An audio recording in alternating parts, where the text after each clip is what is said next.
Hi hello welcome back to our channel అండి. 13th రోజు జరిగిన ఏపీ టెట్ ఎగ్జామ్స్లో ఎలాంటి క్వశ్చన్స్ వచ్చాయి ఏంటి అనేది ఈ వీడియోలో తెలుసుకుందాం. ఫస్ట్గా వచ్చి తెలుగు బిట్స్ అండి. పద్యాలు జిగ్జాగ్ ఇచ్చి ఆర్డర్లో పెట్టాలి. ఇది ప్రతి ఎగ్జామ్లో అడుగుతున్న క్వశ్చన్, కామన్గా వస్తుంది.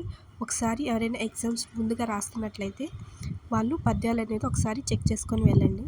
నెక్స్ట్ వచ్చేసి కథా ప్రక్రియ కలిగిన పాఠం ఏది. మనకు ప్రక్రియ ఇతివృత్తాల గురించి కంపల్సరీ అయితే ఒక క్వశ్చన్ అయితే ఇస్తున్నారు. సో వాటిని కూడా ఒకసారి చూసుకొని వెళ్ళండి. పిల్లల స్వభావం కలిగిన పాఠం. నెక్స్ట్ వన్ వచ్చేసి ఉత్పలమాల మీద ప్రశ్న అడిగారు. నెక్స్ట్ వన్ వచ్చేసి పొడుపు కథ మీద ప్రశ్న అడిగారు. ఈ పొడుపు కథ మీద ప్రశ్న ప్రతి సెషన్లో అడుగుతున్నారండి, ఒకసారి చూసుకొని వెళ్ళండి. ఉపమా అలంకారం మీద ప్రశ్న అడిగారు. నెక్స్ట్ వచ్చేసి కోటిరం అర్థం. నెక్స్ట్ వన్ వచ్చేసి చానా అర్థం. నెక్స్ట్ వన్ వచ్చేసి గసడవా దేశంది మీద ప్రశ్న అడిగారు. నెక్స్ట్ వన్ వచ్చేసి లక్క పిడతలు ఎవరి రచన అని అడిగారు.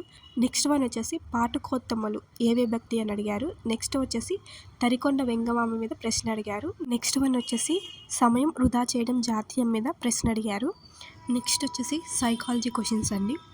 సైకాలజీలో దీక్ష ఫుల్ ఫామ్ అడిగారు. నెక్స్ట్ వచ్చేసి డ్యాట్ మీద ప్రశ్న అడిగారు. నెక్స్ట్ వన్ ఎమోవర్ మీద ప్రశ్న అడిగారు. నెక్స్ట్ వచ్చేసి జైగోనిక ప్రభావం మీద ప్రశ్న అడిగారు. నెక్స్ట్ వన్ ఆహారం ఏ ఉద్దీపనకి చెందుతుంది. నెక్స్ట్ వన్ నిర్మాణాత్మక పద్ధతిని బలపరిచింది ఎవరు అని అడిగారు. నెక్స్ట్ వన్ సాంఘిక పునర్బలనం మీద ప్రశ్న అడిగారు. నెక్స్ట్ వన్ వచ్చేసి జీన్ పియాజే మూర్త ప్రచాలక దశ మీద ప్రశ్న అడిగారు. నెక్స్ట్ వన్ వచ్చేసి సహజ సామర్థ్యం మీద ప్రశ్న అడిగారు. నెక్స్ట్ వన్ ప్రజ్ఞ మీద.